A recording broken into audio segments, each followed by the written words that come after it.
L'assassinat tragique du ministre honoraire des Transports Chéribin Okende, l'accent sur les personnes vivant avec handicap, les préparatifs de 9e jeu de la francophonie sont là, les quelques points qui ont fait l'objet de la 104e réunion du Conseil des ministres le vendredi 14 juillet à la Cité de l'Union africaine.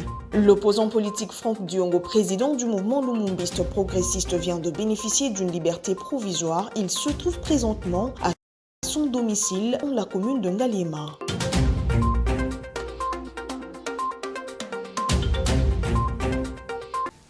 Vous informez un devoir quotidien, mesdames, messieurs, bonsoir et bienvenue à la grande édition sur la chaîne du repos vers Pâturage Télévision. Le chef de l'État Félix-Antoine Tshisekedi Tshilombo est revenu sur la mort tragique du feu ministre honoraire de Transport Chéribin Okende au cours de la réunion du Conseil des ministres tenue le vendredi 14 juillet 2023. Il a instruit son gouvernement à mener des enquêtes sérieuses afin que les responsables de cet assassinat soient sévèrement punis.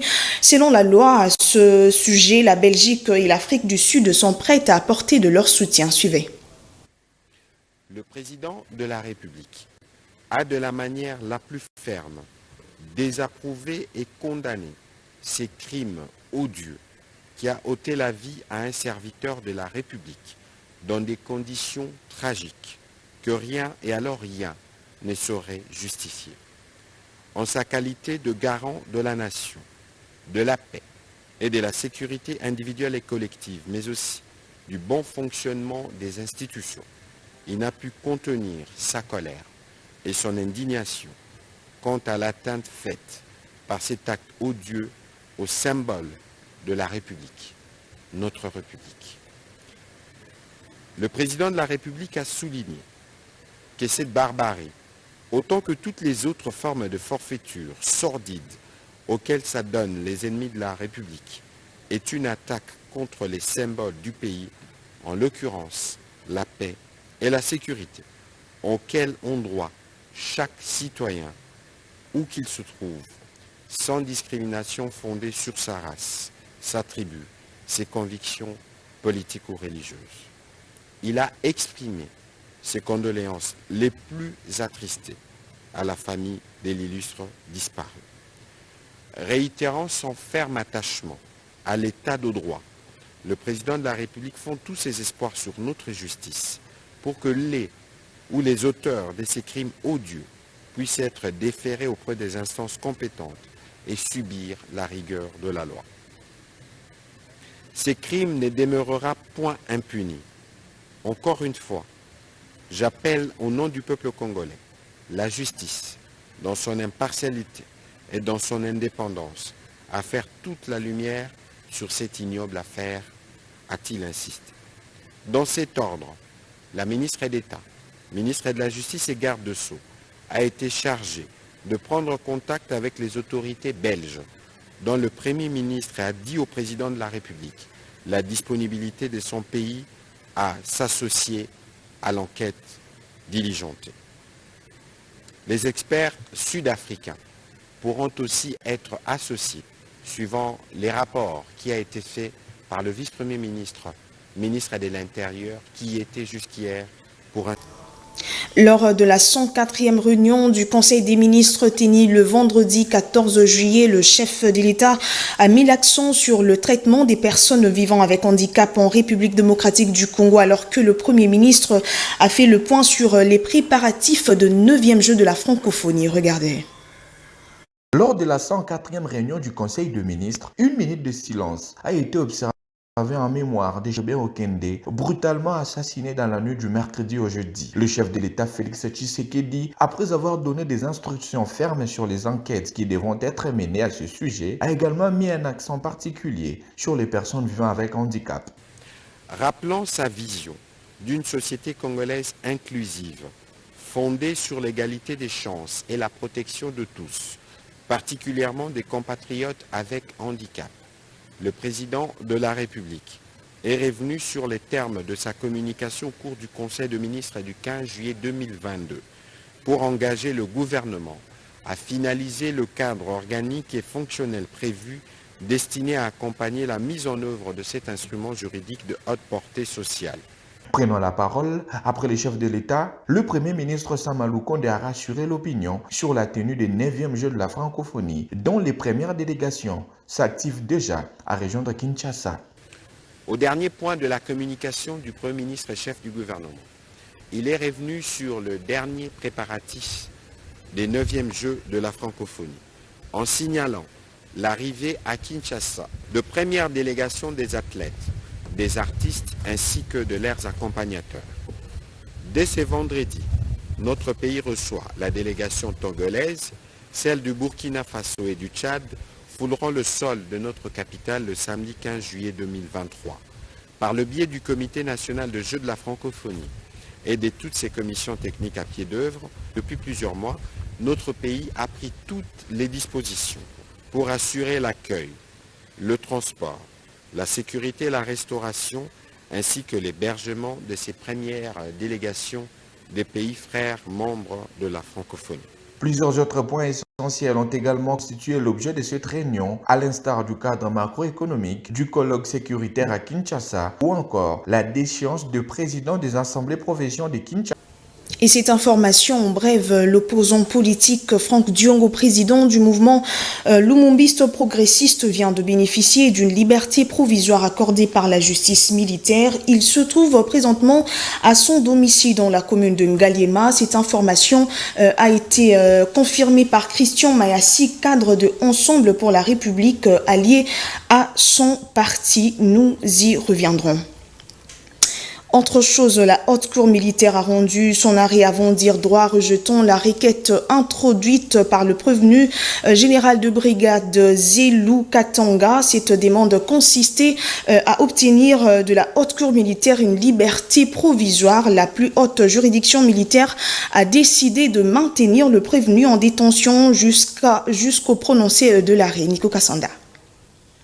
La haute cour militaire a refusé de faire droit à la requête du général de brigade Zelou Katanga dit Djadjidja. Cette requête introduite consistait pour le prévenu à obtenir de la haute juridiction militaire une liberté provisoire. La position de la haute cour militaire est relayée par son rapporteur.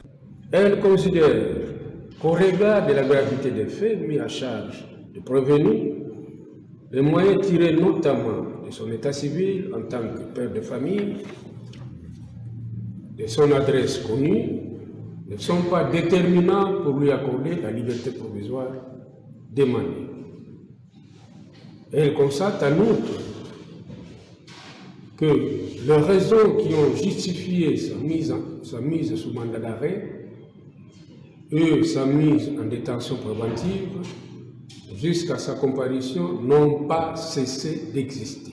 À l'audience précédente, l'officier du ministère public avait émis un avis défavorable à la demande formulée par les avocats conseil des prévenus, a rappelé la haute cour militaire dans son arrêt avant dire droit. Néanmoins, l'inculpé contre qui il existe des indices sérieux de culpabilité peut être mis en état de détention préventive lorsque le fait paraît constituer une infraction et la loi punit d'une peine inférieure à 6 mois de servitude pénale, mais supérieure à 7 ans. L'avis du ministère public a été soutenu par la haute cour militaire et les prévenus Zelou Katanga va rester en détention jusqu'au prononcé de l'arrêt définitif. Disant droit, irrécevable la demande de mise en liberté provisoire introduite par le prévenu gérant de brigade Zelou Katanga Djadjida, mais la déclare non fondée. Pour rappel, le général de brigade Djadjidja est poursuivi dans cette cause avec 2 autres prévenus, dont le général d'armée John Numbi pour association des malfaiteurs, assassinat de Floribert Chebeya et de son chauffeur Fidel Bazana. À la centrale électorale, les dispositions à prendre par les médias en cette période de dépôt de candidature ainsi que les directives en rapport aux élections. La question a fait l'objet d'une séance de travail entre les rapporteurs de la CENI, Patricia Ntia, et le président du Conseil supérieur de l'audiovisuel et de la communication. On fait le point avec Nico Kassanda et Patrick Isobokuma Bongese. L'entrevue entre les deux personnalités a tourné autour des dispositions à prendre en cette période des dépôts de candidature, mais aussi des directives aux médias toujours en rapport avec les élections. Pour le patron du CESAC, l'heure est venue pour les deux institutions d'appui à la démocratie de cogiter ensemble pour que la période préélectorale, électorale et post-électorale n'enregistre aucun regain de tension. Il faut dire que la présence de la CENI s'enregistre dans les cadres de concertation, parce que nous traversons une époque assez cruciale de notre République. Ce sont les élections qui sont assez importantes. Il est dans le devoir de la CENI de se rassurer que les choses se passent convenablement.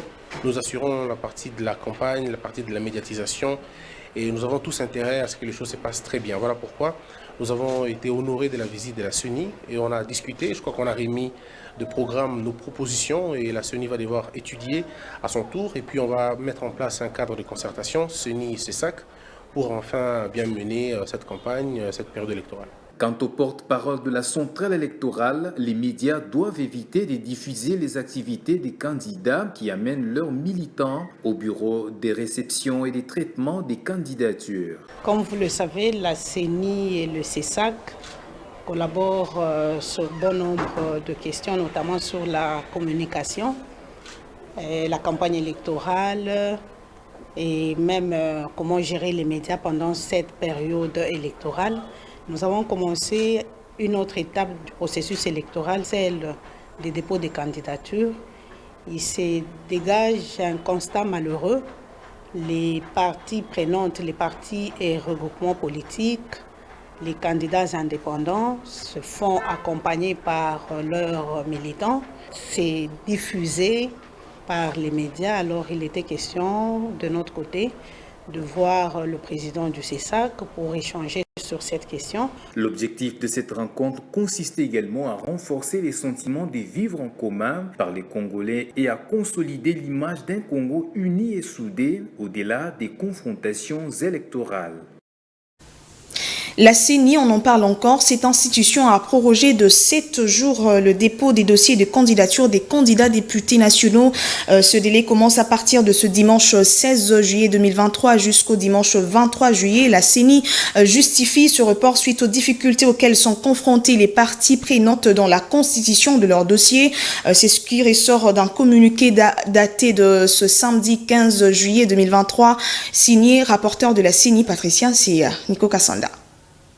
La Commission électorale nationale indépendante a porté à la connaissance des candidats indépendants et des partis et regroupements politiques que, conformément au calendrier électoral rendu public le 26 novembre 2022, les opérations de dépôt et de traitement des candidatures pour l'élection des députés nationaux se clôturent ce samedi 15 juillet 2023. Cependant, elle constate à la date des clôtures certains bureaux de réception des traitements des candidatures n'ont pas enregistré des dossiers des candidatures. De ces interactions avec les différentes parties prenantes concernées, la CENI a noté qu'il persiste des multiples défis auxquels elles sont confrontées, notamment la constitution de leur dossier des candidatures, les difficultés logistiques de communication, des programmes de vol et transmission des preuves des paiements des frais des dépôts des candidatures. La CENI, toujours à l'écoute, est soucieuse d'assurer l'inclusivité du processus électoral en cours et de garantir l'équité des traitements entre les candidats indépendants et ceux des partis et regroupements politiques, proroge de 7 jours allant du 16 au 23 juillet 2023. Par ailleurs,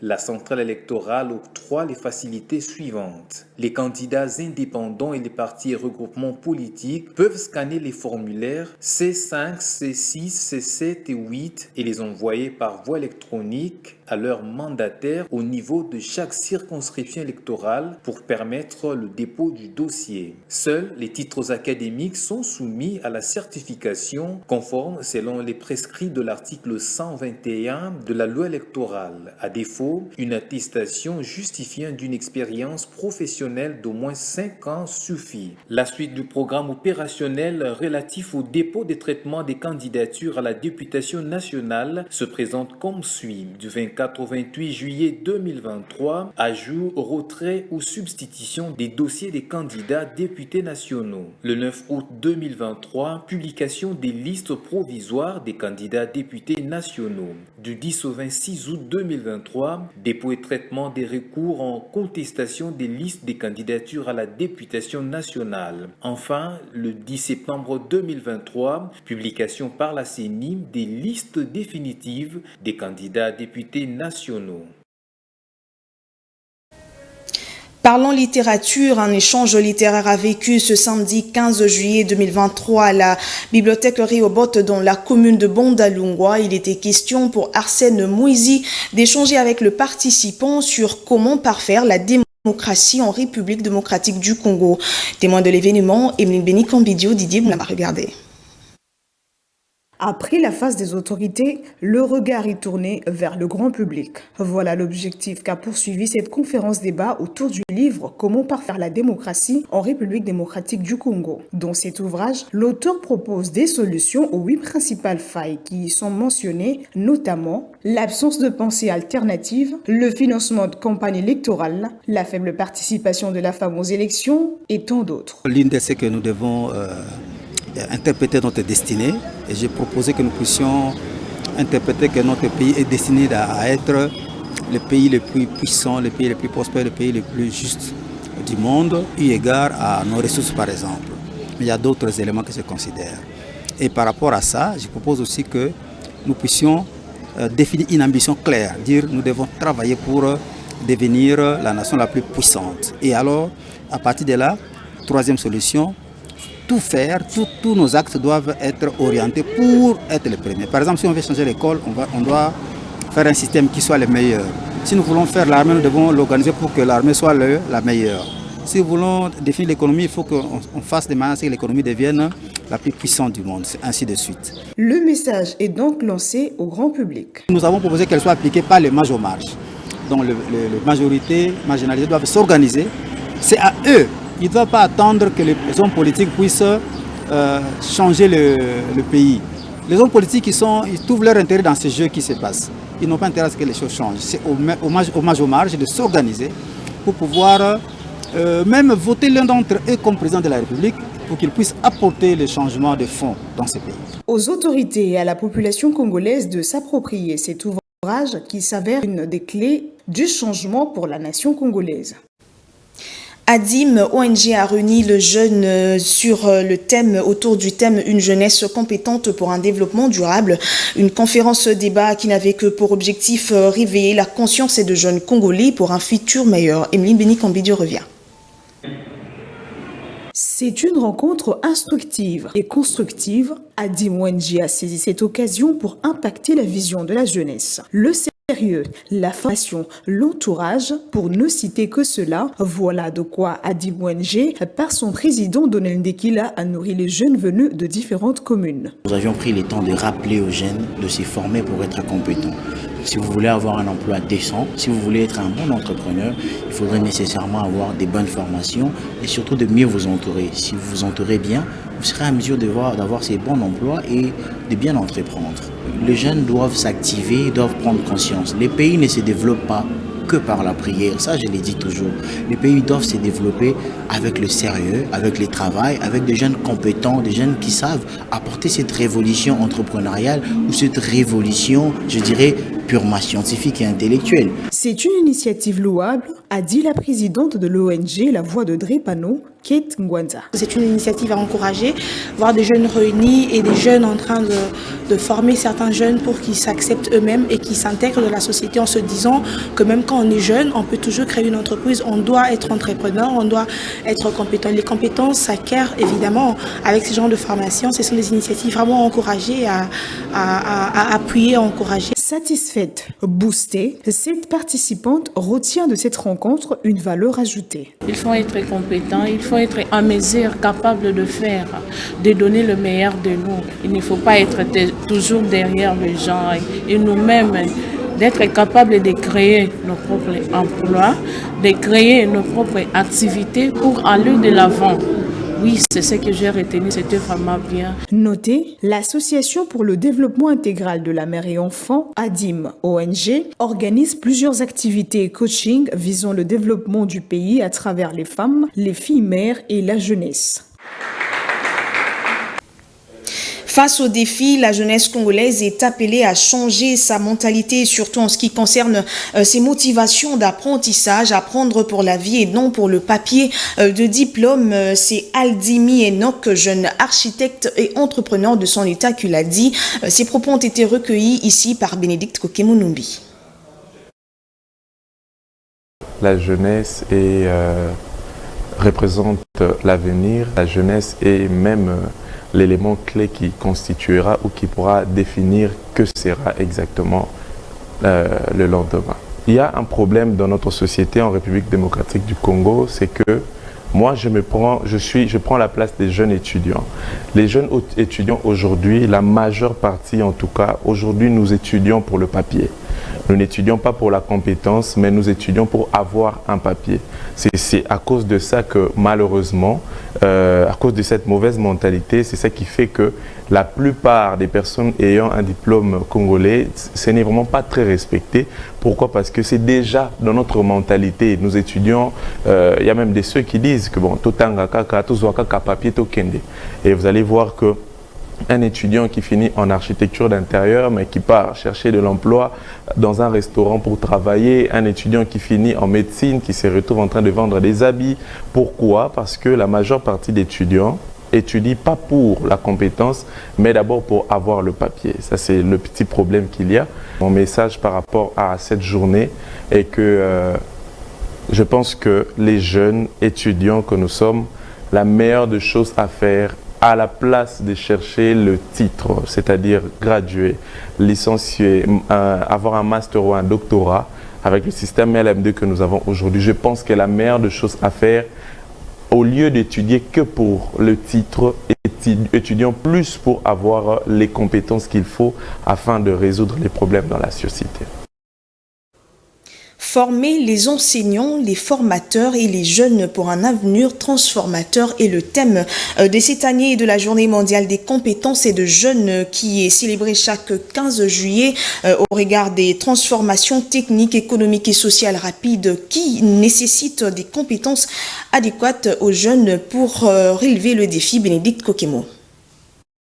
C'est depuis 2014 que les Nations Unies ont proclamé le 15 juillet comme Journée mondiale des compétences des jeunes. Ici est mise en exergue l'importance stratégique de la transmission aux jeunes des compétences nécessaires à l'emploi, à l'obtention d'un travail décent et à l'entrepreneuriat. Cette journée offre un cadre nécessaire de dialogue entre jeunes, institutions d'enseignement et de formation technique et professionnelle. Dans ce cadre, il s'agit des entreprises, des organisations patronales et syndicales, décideurs et partenaires du développement. Avec le thème de 2023 qui stipule « Former les enseignants, les formateurs et les jeunes pour un avenir transformateur », on peut comprendre à quel niveau les formateurs enseignants ont le rôle de doter à la jeunesse des capacités, des outils intellectuels et matériels pour faciliter leur intégration au marché du travail en tenant compte de défis qui s'actualisent au regard d'énormes évolutions et changements que ce monde connaît à une vitesse hors pair. Ils doivent s'assurer que des compétences octroyées sont pertinentes, reconnues et certifiées. Il est vivement recommandé au pays de s'engager pour doter aux jeunes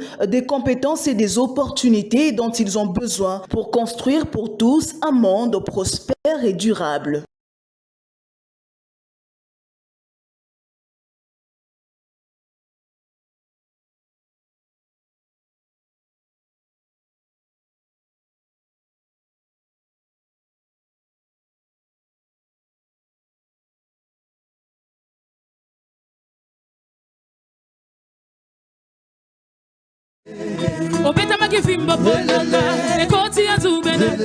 Une clôture axée essentiellement sur la prière. Bien avant, l'oratrice du jour, la servante de Dieu Yvonne Béni, a entretenu les femmes de succès sur les stratégies de l'ennemi contre l'élargissement. L'hôte de la révérende Véronique Mbombo a cité les informations, le complot, les armes, les accusations, le malheur, l'échange d'argent et les lettres. S'en suivront de forts moments de prière.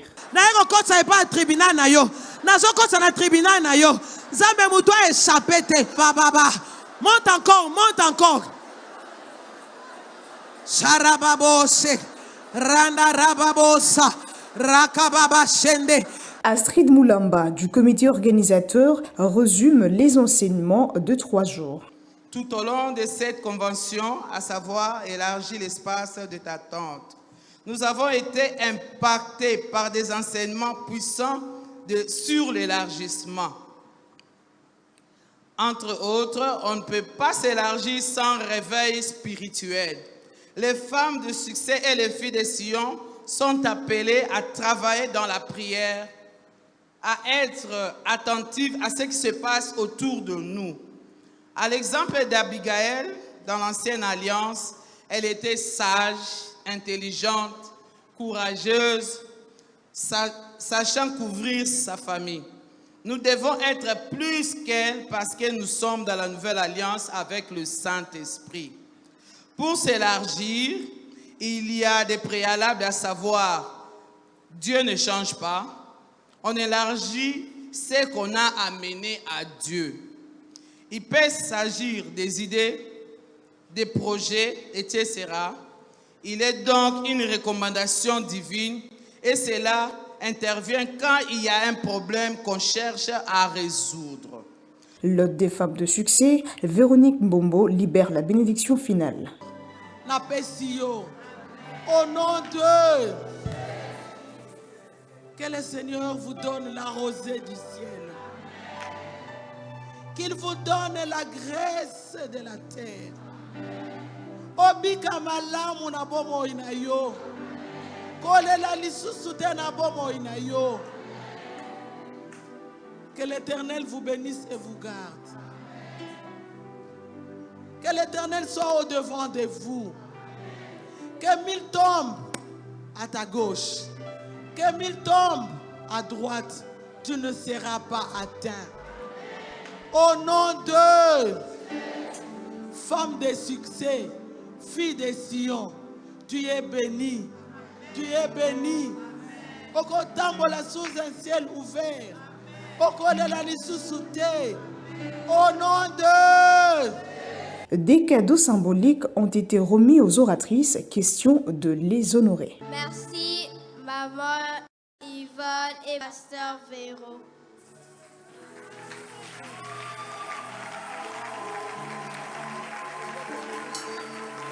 Vous nous avez fait du bien, énormément du bien. Et on parle de l'actualité en dehors de nos frontières. Les leaders de l'opposition de la République centrafricaine ont marché dans la capitale pour dire non au processus référendaire initié par le président de la République centrafricaine, bien sûr, qui tente de se maintenir au pouvoir après 2 mandats. Cette revendication s'est déroulée dans le calme. Bénédicte Kokemo.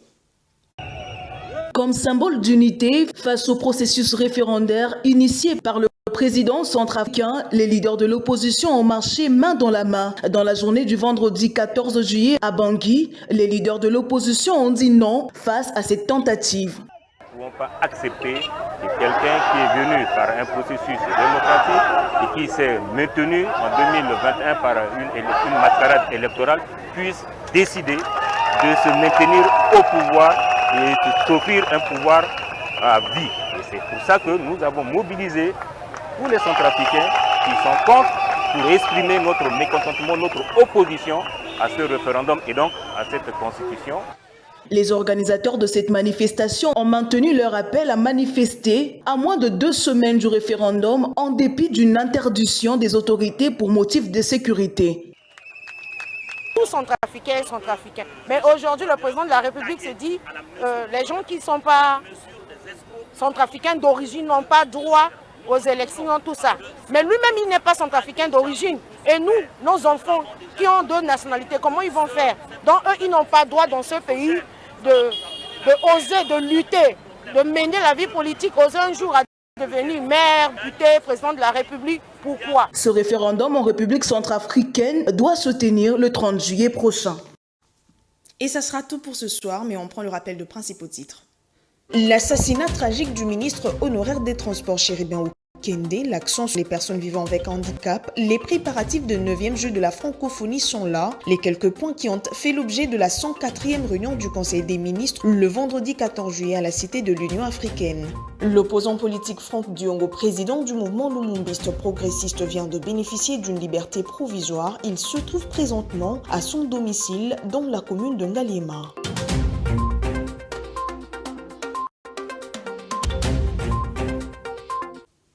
Merci de votre attention soutenue, surtout de votre fidélité à Vert Pâturage Télévision. Madame, Messieurs, ce journal est terminé. Merci de nous avoir suivis. Au revoir et bonsoir chez vous.